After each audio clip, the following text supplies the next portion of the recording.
Hello. Hi.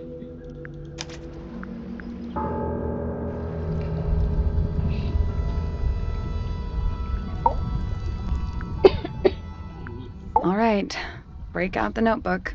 Time to put it all together. Let's start with this. It's an arrow for the crossbow, and it matches Freya's wound. It's the murder weapon. I'm sure of it. Despite the fact it doesn't have any blood on it, and it wasn't found anywhere near the crime scene. Mm-hmm. It was cleaned, then it was hidden. I don't think anybody expected us to get down to that room at the bottom of the lake. Okay, so Freya was shot by a crossbow. Where was it fired from? It was fired from above Freya. Above, huh? Yeah, our diagram doesn't show everything. Let's add in the rest of the crime scene. The attic. Perfect hiding place. We even found a part of the murder weapon up there.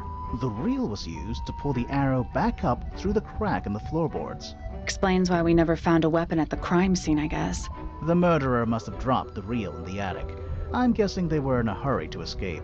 Wait, the arrow was fired through the crack in the floorboards? Yeah, it's directly above where Freya was found lying on her back. Nope, doesn't add up. It would have missed her if she was still standing up by the painting. Ah, right. Unless...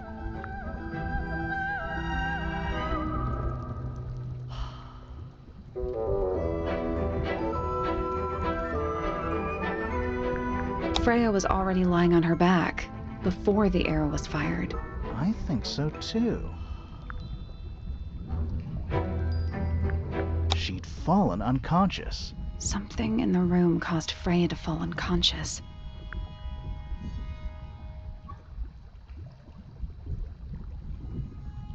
The gramophone. Right.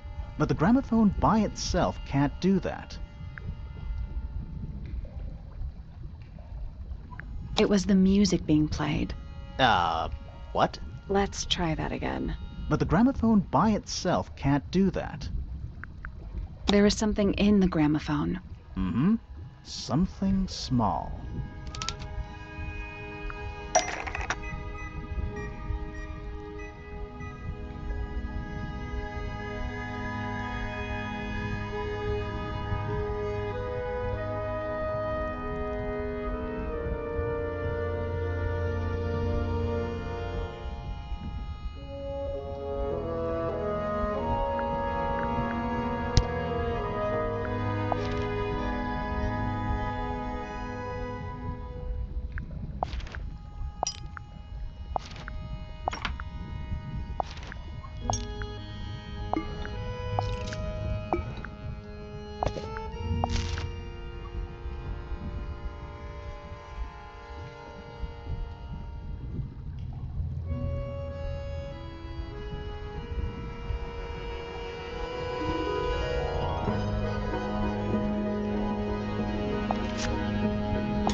Pointer's research says it can emit an incredibly loud hiss when it feels threatened. Poppy and Fitz both said they heard a loud noise around the time of the murder. Neither of them had any idea what it was. This seems a little far-fetched. Is it really loud enough to knock someone out? No, I don't think so, not by itself. But don't forget, it was being amplified by the shape of the gramophone. I don't think we're purely talking about volume either. It might just be a particular type of frequency. This is getting kinda scientific. Since when do you know anything about the effects of weaponized audio frequency? I don't, but I think someone else does. Do you remember that statue we found in the music room? The horn it's playing. It's a pretty similar shape to the one on the gramophone. That broken glass isn't there on accident. This is someone's science experiment. Thinking about it, Pointer said he saw Flora was knocked out too. I guess they were both in range of the noise, although Pointer might have been lying. Personally, I think he was telling the truth about that. It's pretty clear a powerful frequency did pass through Flora's tower. Caused quite a bit of damage, too.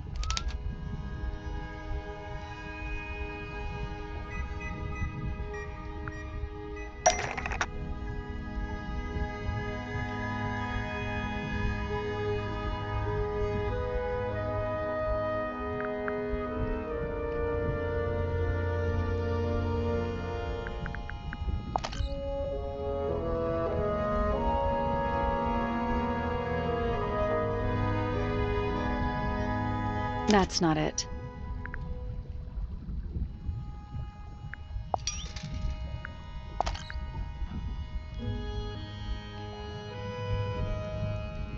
Those cracks didn't appear out of nowhere.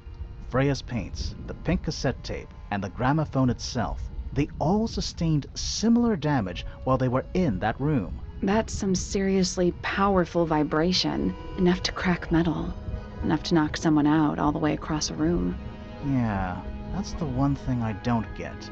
If the frequency was so powerful and had such a big range, how did the murderer pull it off? Wouldn't they have been in range too? Think about it. They can't have been much further away from the gramophone than Flora was.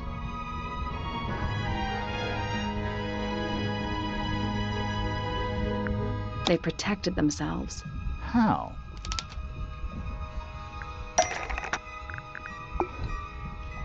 These are some pretty heavy-duty earmuffs. I think they'd be enough to block out the sound. Right. Let's go over everything from the start. 1. Freya is painting Flora's portrait. They're listening to music on the gramophone. 2. The murderer is hiding in the attic, wearing earmuffs. 3. The golden beetle starts to emit its hissing noise. Hold on. How did it know? The beetle? Yeah, what triggered it at that particular moment? Pointer's research said it makes the noise when it feels threatened. Not sure. Maybe something in the music? Maybe. 4. Freya and Flora are both knocked unconscious by the vibrations. Freya lands on her back. She drops the brush and palette by her side. 5. The murderer fires the crossbow directly downwards. 6. The arrow is pulled back up on the reel. 7. The murderer leaves the attic, presumably. 8. The door is kicked down. Fitz and Poppy enter the room. That's it. There's something bothering me. What? I just want to check something. Let's go back to the crime scene.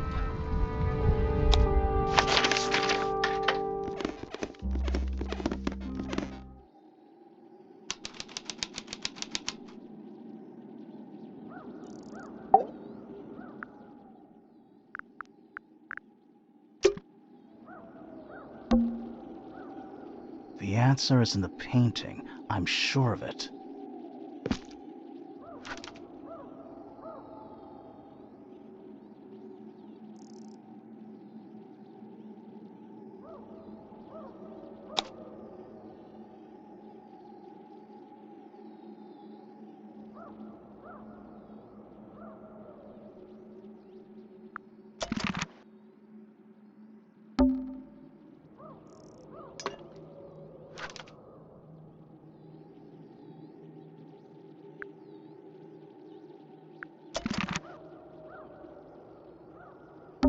The plant. It's in the book. What? Look.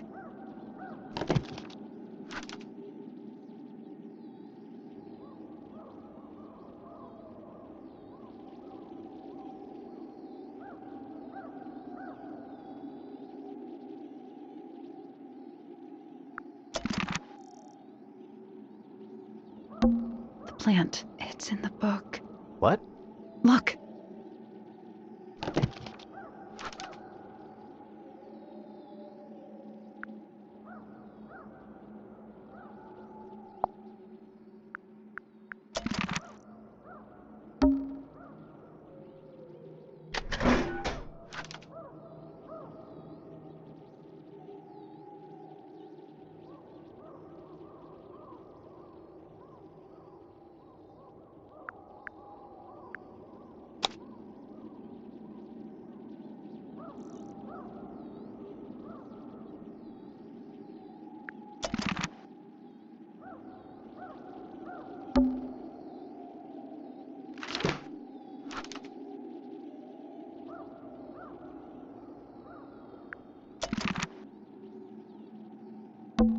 I can see the stars.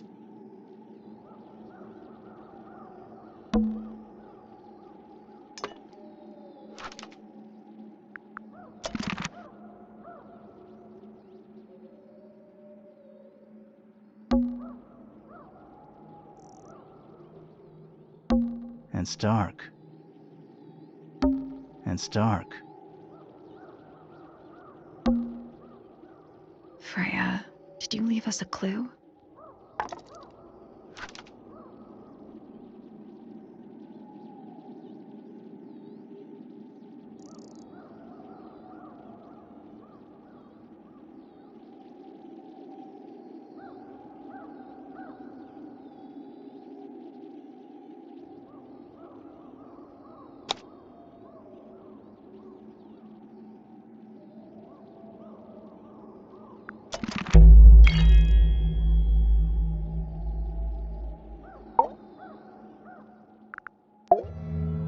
So what's bothering you? Something that's not here. The thing we didn't find. We know she was holding it during the painting. Flora's ink dip feather? It was here, in this room. Where'd it go? We found it somewhere else.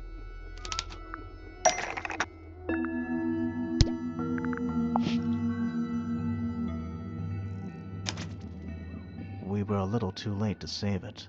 So it was stolen from the crime scene, and ended up in the incinerator down in the study. Someone wanted to destroy it, I guess. But how? How was it stolen from up here in Flora's tower? Presumably, Flora dropped it when she fell unconscious. Yeah, and then what? The murderer couldn't have stolen it if they were up in the attic. So the question is, how could they steal something from a room they weren't able to access? The final clue about the crime scene. Freya left it for us right here. It's in the unfinished painting. It's not quite a photo, but still, it's an image of the crime scene recorded just before the murder. If only she'd finished it, and then I could be totally sure. It's true she never finished it, but she did intend to finish it. Meaning? We know more about the painting than what Freya actually got down on the canvas.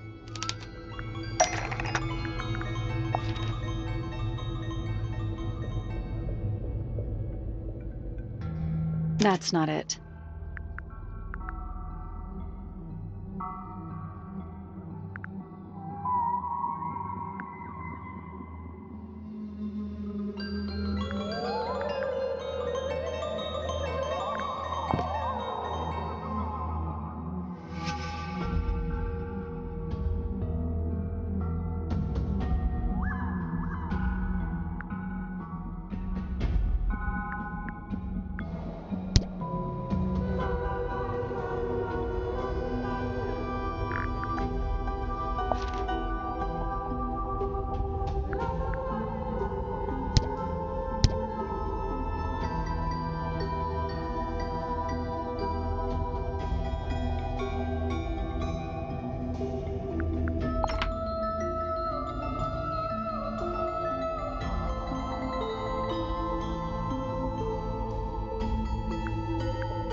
Freya prepared all the colors she was going to need before she started painting.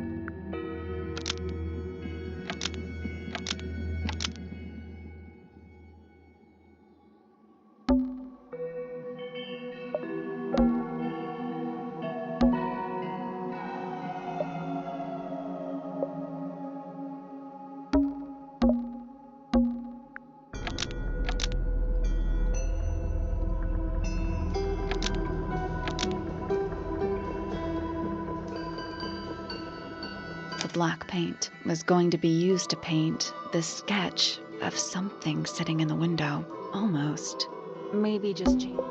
The yellow paint was going to be used to paint this sketch of something sitting in the window. Something in the window. Oh.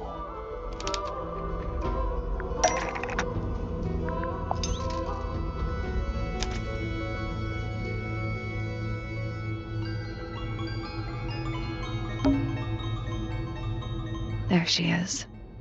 Our little thief. How long has it been there? Did it hear the whole conversation? She did. But she's a very good listener.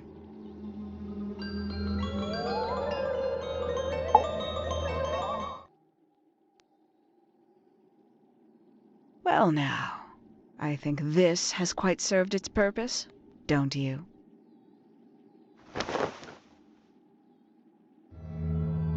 Penny, why did you... It's Penelope, if you don't mind. But before we begin, isn't there a certain formality demanding our attention?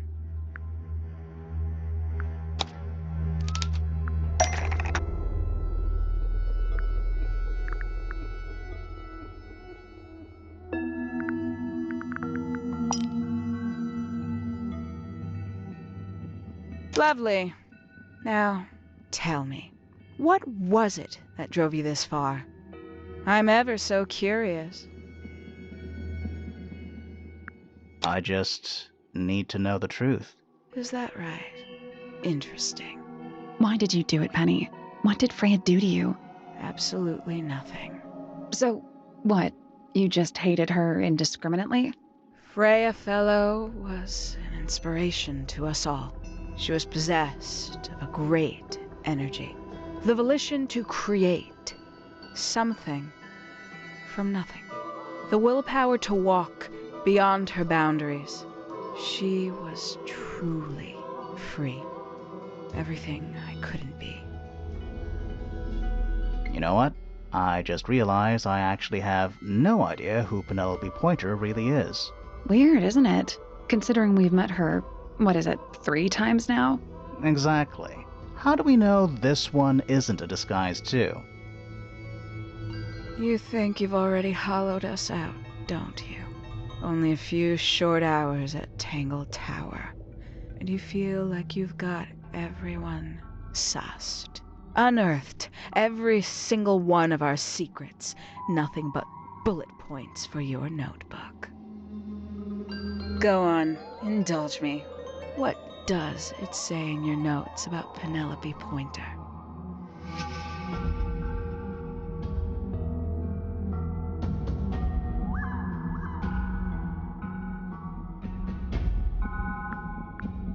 I suppose I can't argue with that, can I?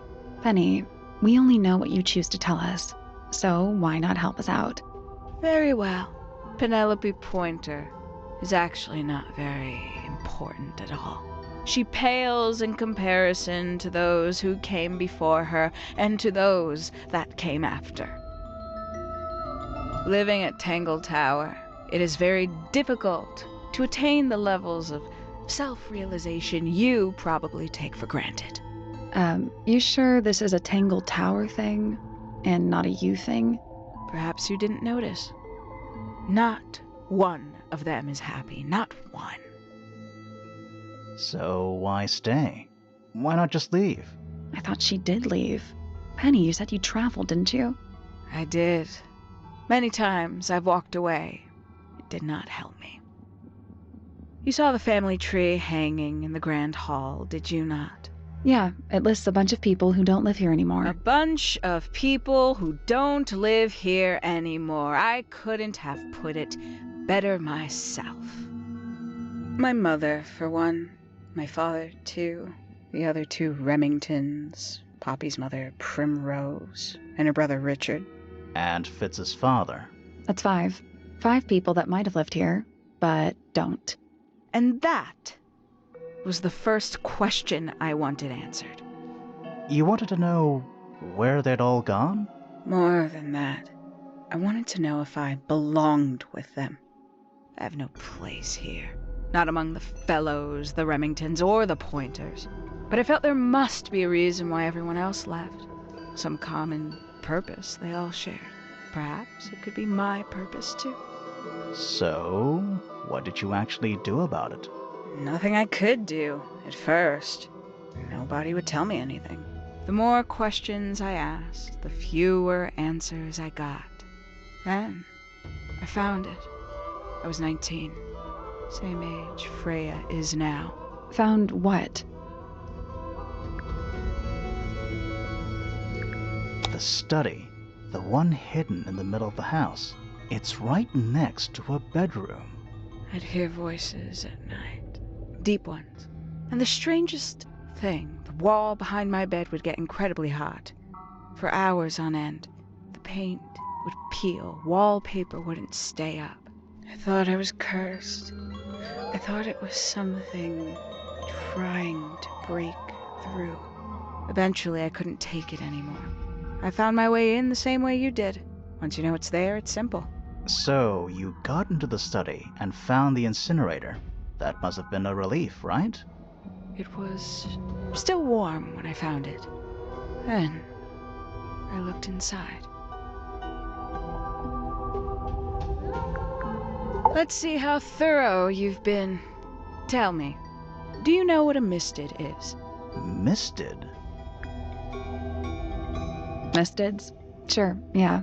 You're more observant than I thought. Sorry, what are we talking about? It's a collective term, from before my time. Birds, insects, amphibians, anything living off the lake water. The mutation can take several generations, or it can happen overnight. Wait, mistids. Like cryptids? Like Bigfoot or whatever. A little egregious, isn't it? I suspect that was an intentional parallel. The main difference being mistids are perfectly real. They're just kept secret. Or at least, that was the original plan. As it happened, some got out. Quite a few got out. How do you know all this? When I entered the study at 19, I found a single object that rather changed my life. Something which answered my questions while at once creating all new ones.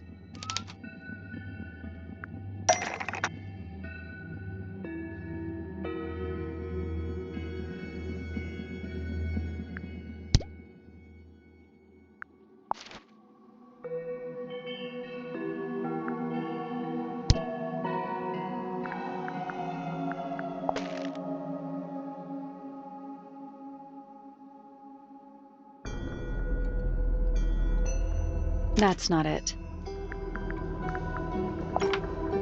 The 5 missing family members standing together as a single unit, calling themselves the ambassadors of a misted mansion.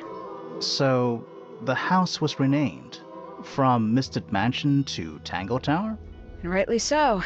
The age of misted mansion is long past. When I looked inside the incinerator on my first visit to the study, I found nothing but ash.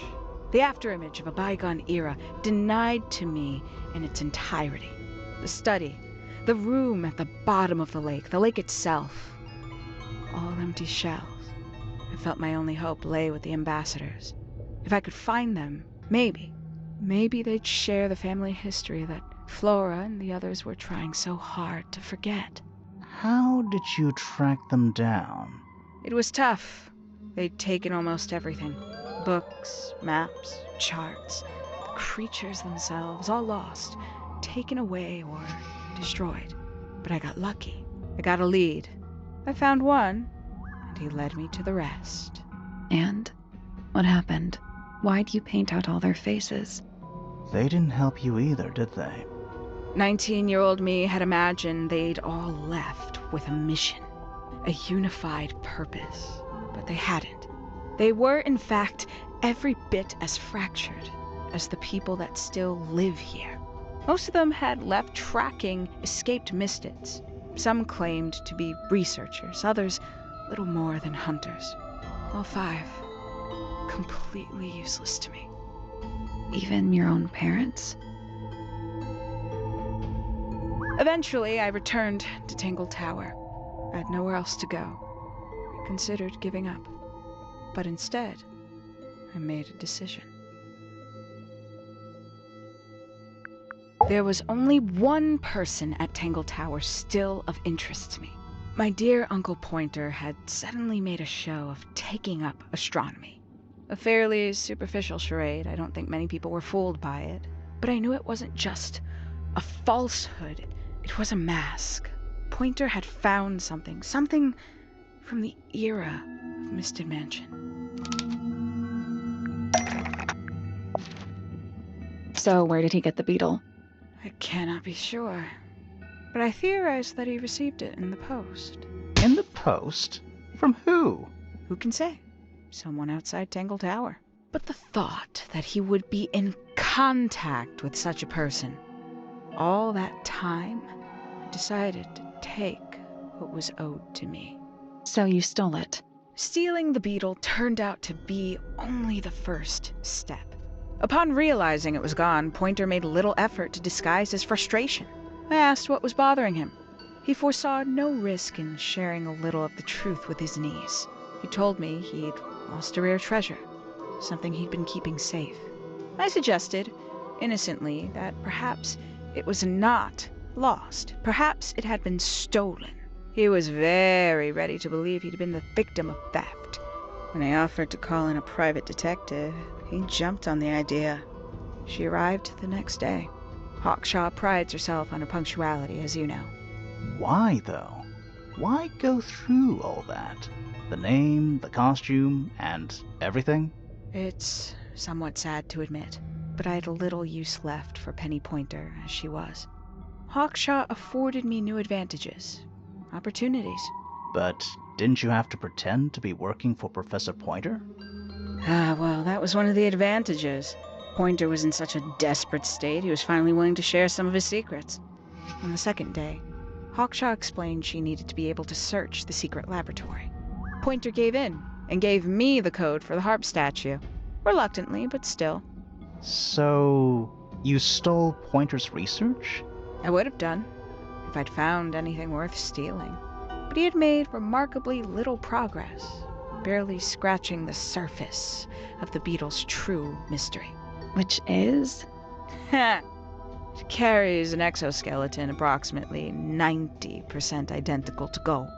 But it's not the 90% I'm interested in. Did you ever question what exactly makes the water here so unique? Before Misted Mansion was built over the lake, before the lake was even a lake, Lord Remington and his wife built a small structure here, a research station, supposedly. Fast forward 2 or 3 generations, and as you saw for yourself, it's been mostly cleared out. The ambassadors took everything when they left. And everything they didn't take was burned in the incinerator. However, possessing additional insight, I found something the others had missed. It's not much, but I have what I need. So why isn't this the end of the story? Why did you stay? Why did you kill Freya?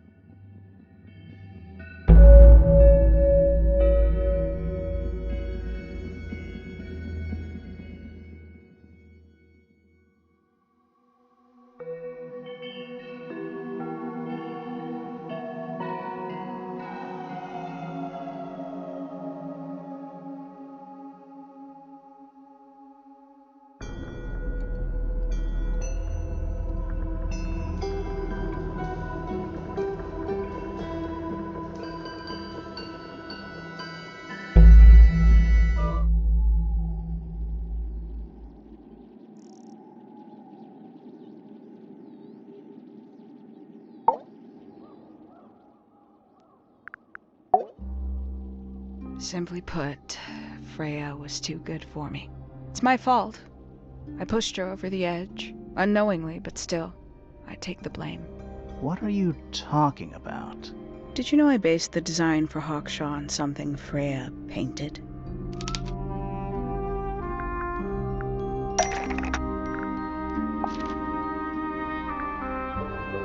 That's right.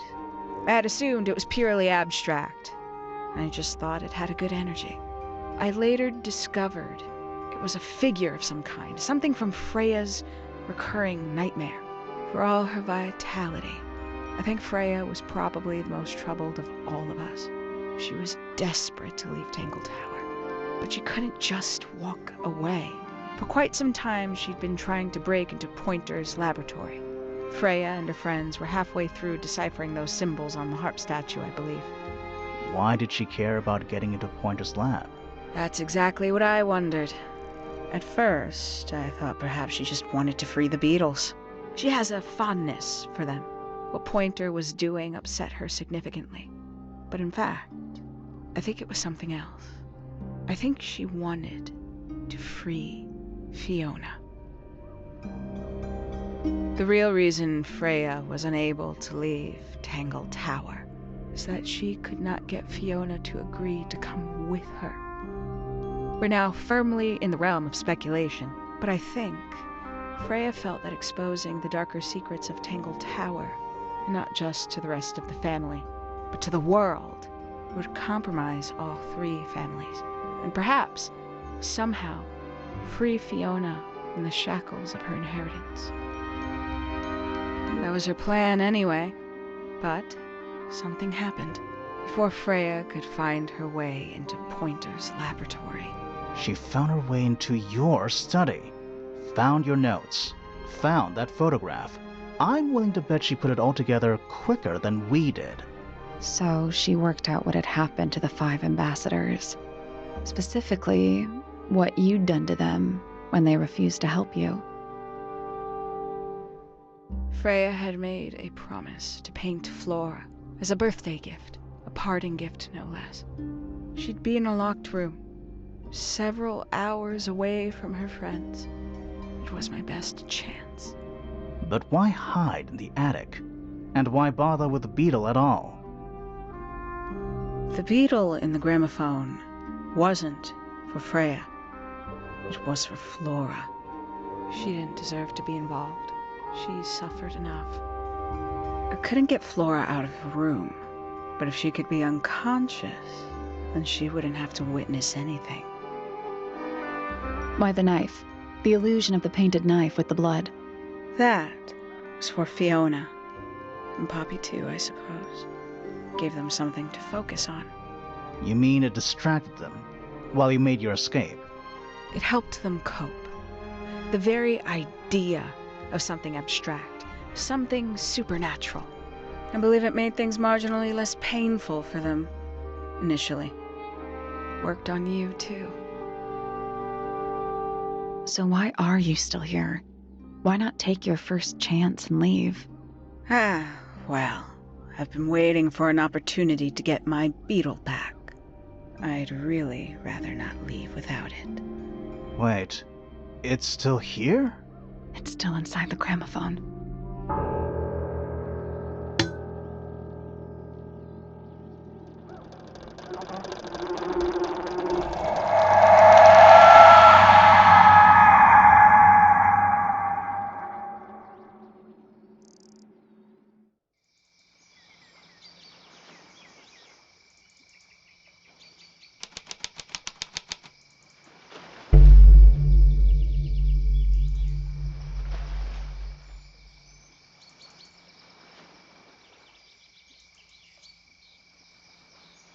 What's going on?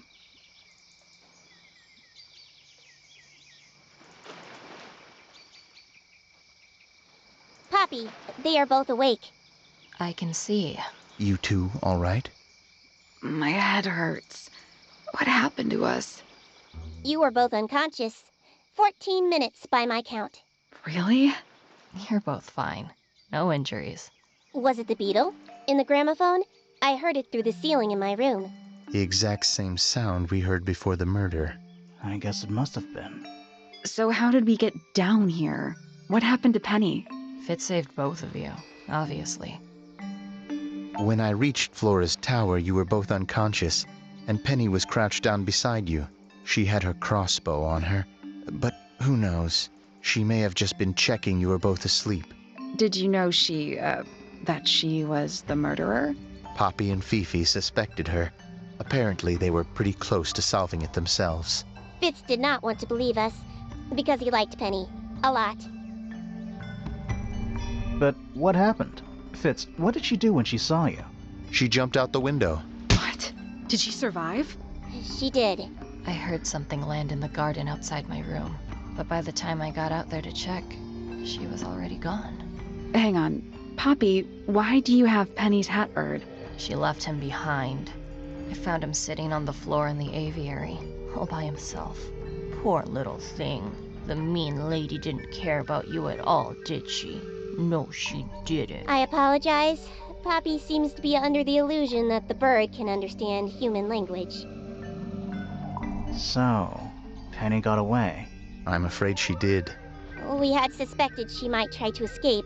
I was stationed here by the lake's edge. I proved to be an ineffective guard. She took the boat. Did she take the beetle with her? Nope, How do you know? because it's right here. It was still in the gramophone. I guess I scared her off before she had a chance to take it. Poppy, what are you going to do with it? Are you going to give it back to your father? No, I'm not. It doesn't belong to anyone. So, I'm going to put it on the ground and never bother it again. I think that's what she would have wanted.